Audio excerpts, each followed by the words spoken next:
Dan sekarang kita sudah berada di situs Gua Riang. Gua ini terletak di Desa Riang, Kabupaten Tabanan. Situs Gua Riang ini cukup terkenal juga karena di sini memang situs dari ratusan tahun yang dipelihara di sini. Di sini ada beberapa pura juga sebagai tempat penghormatan kepada Hyde Betara yang melinggih di sini. Situs ini sudah berkali-kali direnovasi sejak zaman Bali kuno sampai dengan zaman Belanda, zaman Jepang. Ayo nanti apa yang kita lihat di sini. Jadi saya mau coba terjemahkan. Memang tempat ini semenjak dari kedatangan kita dari barat sudah terasa memang tempat ini sangat keramat, dijaga oleh sosok naga yang besar sebagai penjaga dari tempat ini. Tuh, ya.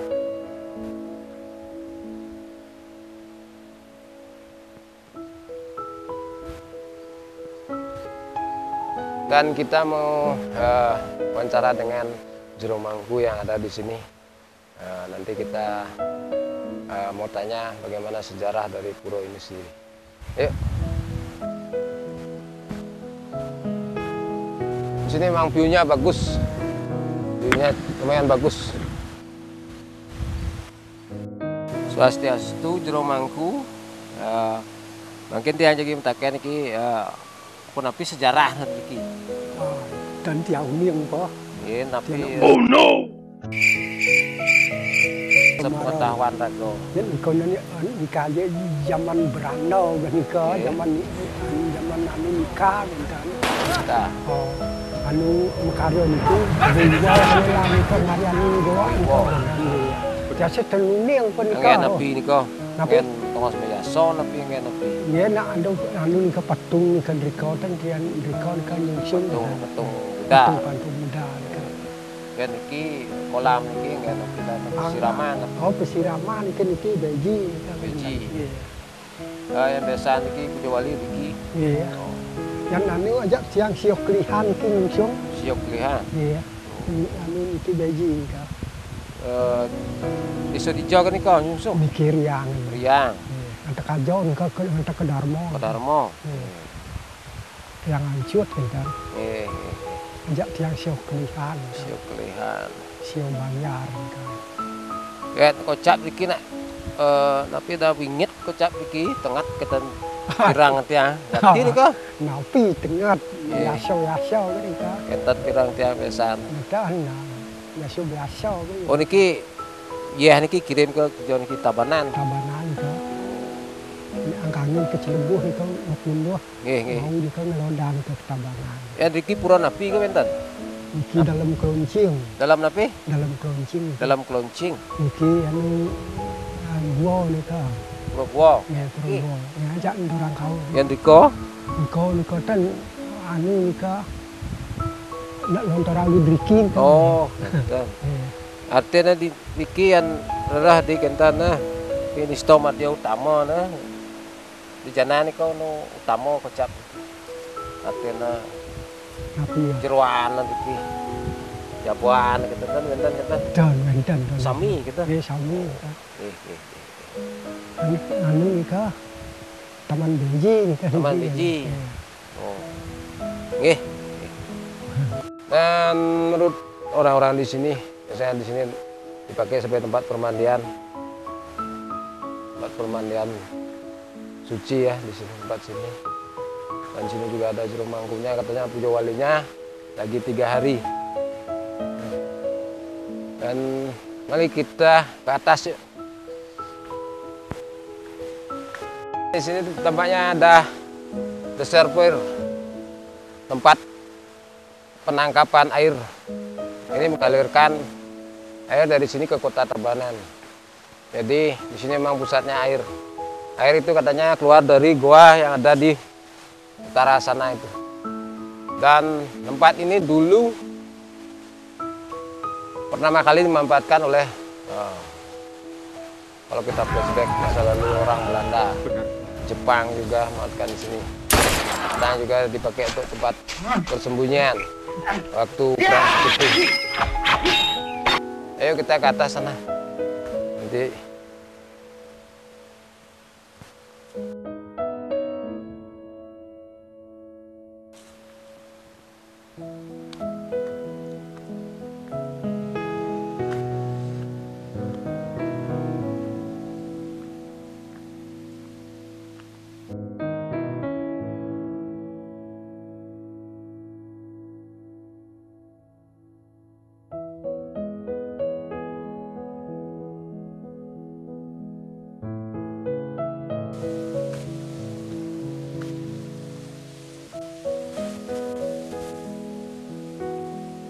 ini saya kira bukan bangunan baru kemarin ya. Ini mungkin dulu didak oleh penjajah Jepang ya, dari Nippon. Itu biar tidak longsor. Semakin ke atas suaranya semakin berat.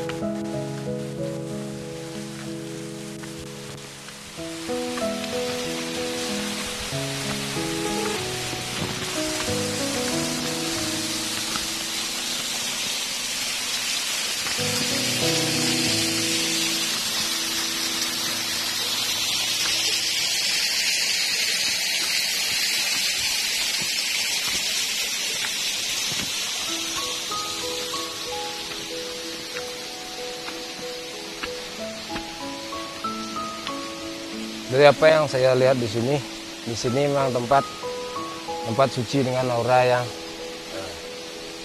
luar biasa ya. Banyak sekali yang saya lihat di sini, ada resi-resi yang bertapa di sekeliling tempat ini dari sejak zaman dulu. Ini auranya kuat sekali. Yuk.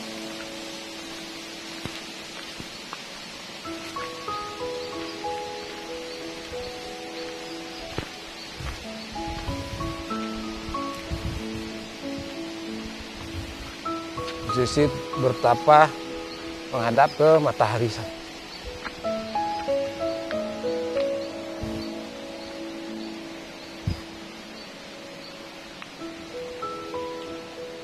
Inilah Goryang, inilah pusatnya di sini.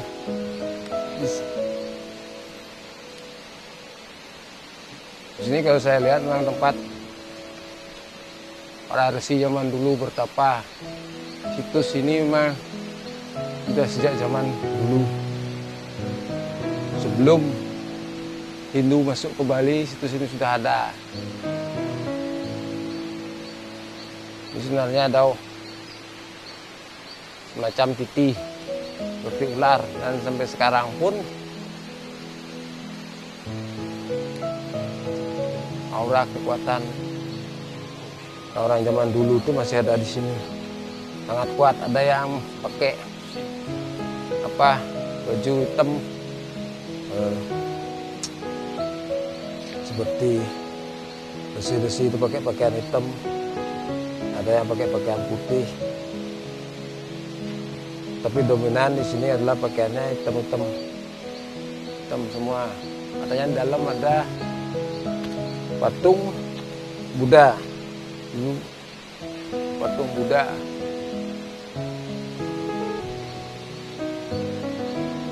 Kalau tidak salah di sini ada 5 bertapa yang memang untuk mencari kesejatian dirinya. Ini umurnya sudah sangat lama sekali. Dan di tempat ini bukan dibangun oleh resi-resi, bukan dibangun oleh dangyang-dangyang zaman dulu. Tempat ini adalah karena memang tempat ini sendiri mempunyai aura, mempunyai sebuah keistimewaan. Untuk itulah makanya para resi memilih tempat ini untuk merealisasikan dirinya, untuk kembali ke Yang Maha Kuasa, untuk menyadari hakikatnya sendiri. Bukan dibangun oleh para resi, tempat ini sudah mempunyai aura yang memang istimewa sejak mungkin ribuan tahun yang lalu atau jutaan tahun yang lalu. Jadi saya mau katakan di sini bahwa semua pura-pura, mau di Bali, mau di Jawa, pada dasarnya bukan dibuat oleh para resi, tapi karena para resi menemukan sesuatu yang istimewa di tempat itu, maka di tempat itu dibangunlah pura. Itulah proses sebenarnya. Di sini tempat suci. Di sini ada semacam tangga di ular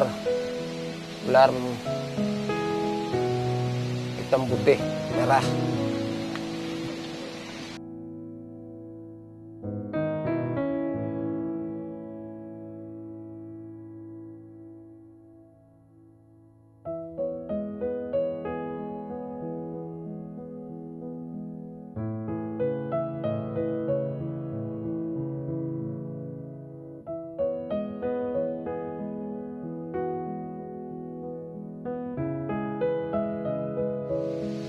Setelah para resi itu melakukan pertapaan di sini masih hutan. Dan kemudian tempat ini ditemukan kembali oleh para penjajah Belanda. Di tempat ini mungkin dipakai sebagai tempat persembunyian waktu zaman Sekutu, atau Belanda makin memanfaatkan airnya untuk mengairi sawah dengan politik bagi hasilnya itu. Inilah karya Belanda ini yang masih kuat senderan di sini. Pemandangannya cukup lumayan bagus.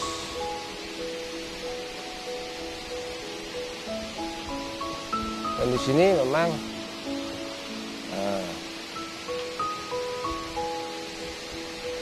yang paling dominan adalah naga yang besar yang menjaga tempat ini.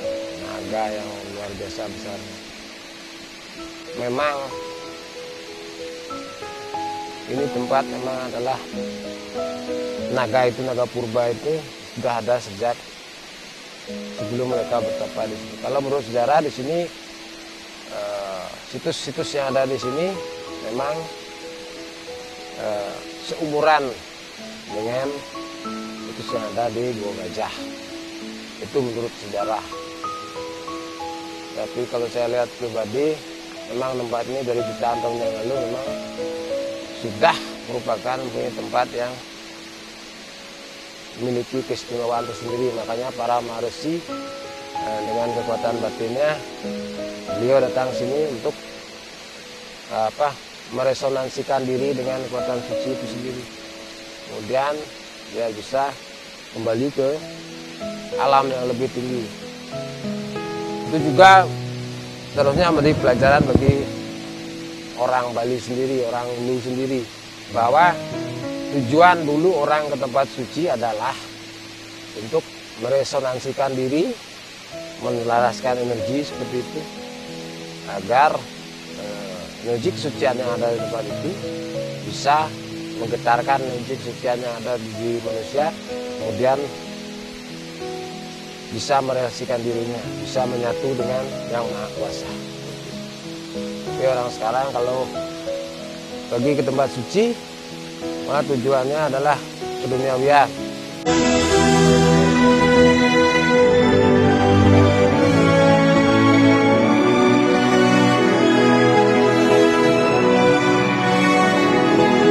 Kalau saya lihat lagi di sepanjang kali ini sebenarnya banyak sekali para samar atau lembut yang bermandi di sini. Karena pusat pemandian mereka juga di sana, di Beji sana itu.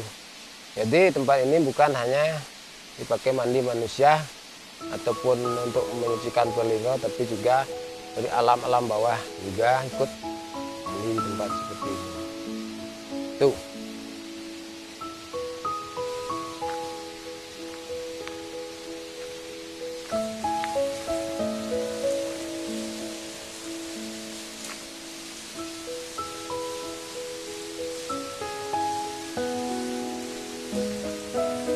Sebelum Belanda menemukan tempat ini, yang menemukan tempat ini sebelum itu adalah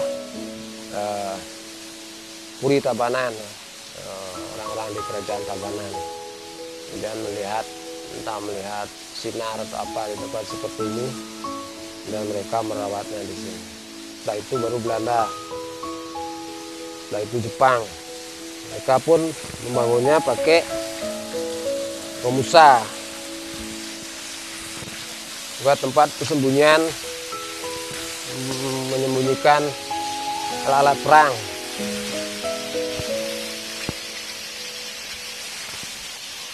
Kalau dulu di sini lebih lebat di sini, sekarang udah dibersihkan.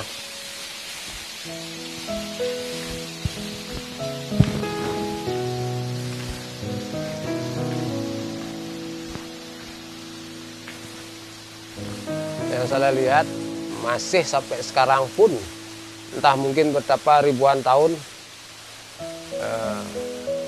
di sini masih ada yang bertapa. Tapi orang awam tidak akan bisa mampu melihatnya. Di sini masih berjejer orang bertapa di sini. Mungkin para resi dulu ingin bertapa entah 4.000 tahun, 2.000 tahun untuk kembali ke alam yang sangat-sangat tinggi. Dan sampai sekarang pun masih ada yang bertapa. Ada yang dililit ular, ada macan, banyak sekali penjaga-penjaga dari kehebatan maharesi itu. Jadi kita tidak mau mengganggu ke sana karena mereka sedang bersemadi. Dan sekarang kita berada di sebelah timur dari Goa Riang. Goa Riang ini memang fungsinya sama seperti Goa Gajah. memang tempat untuk bermeditasi, tempat untuk bertapa, tempat untuk merealisasikan diri. Orang-orang zaman dulu itu masuk ke dalam goa, kemudian menutup dengan kekuatan gaibnya, ditutup. Kemudian kalau sudah moksa, kemungkinan penutupnya hilang, dan sampai sekarang pun masih ada yang bertapa di sini. Mereka menutup tempatnya, tidak makan, tidak minum sampai sekarang. Dan kalau di tempat ini rame. Ini banyak sekali orang yang bawa ini seperti orang yang sibuk lalu lalang di sini, dari timur ke barat, di sini.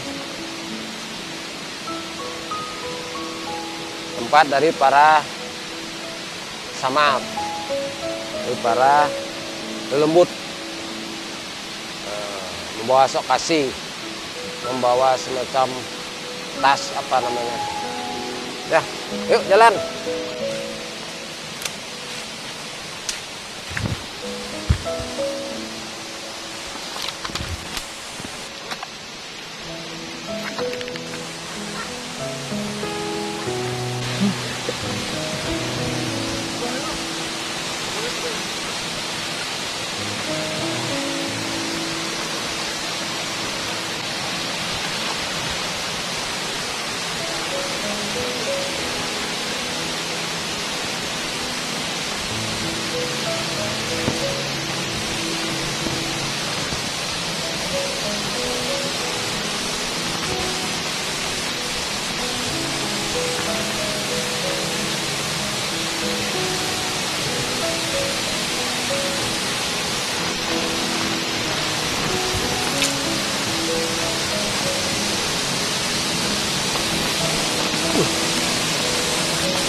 Nah, kalian bisa lihat di sini pemandangannya cukup seru, amazing.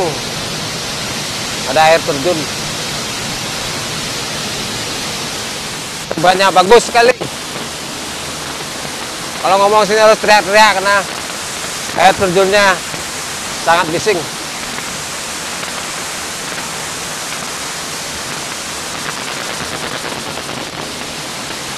Jadi kalau mau main ke Tabanan, mainlah ke tempat ini. Di sini banyak sekali anak-anak kecil di sini.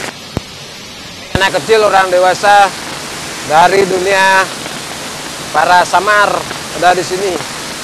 Mereka mandi di sini, mencuci juga di sini, mencuci alat masaknya di sini juga.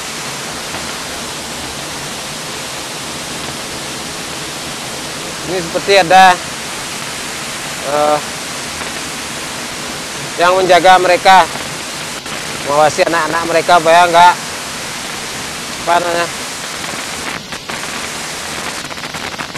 dimakan makhluk tertentu. Rupanya mereka juga punya pemakan seperti tonyo entah apa itu. Yuk. Jadi itulah perjalanan kita tadi ke Gua Riang, tempat yang memang sakral, yang disakralkan, dikeramatkan sejak ribuan tahun yang lalu di sini. Jadi simbolannya tempat ini adalah tempat yang memang suci. Kemudian para maharsi, para pertapa datang ke sini untuk menyucikan diri. Di tempat ini adalah tempat memang untuk bertapa, merealisasikan diri untuk kembali ke Yang Maha Kuasa. Jadi bukan tempat ini dibuat untuk sebuah kesucian, bukan. Tempat ini dibuat karena di tempat ini memang ada sesuatu yang spesial, sesuatu yang suci. Dan tentu saja kalau tempat-tempat suci, semakin besar kesucian sebuah tempat, maka semakin kuat para lelembut, para samar, makhluk-makhluk dunia lain menjaga juga tempat ini. Karena mereka juga ingin sebuah kesucian. Jadi begitulah perjalanan kita hari ini. Dan sekarang kita pulang, naik ke atas.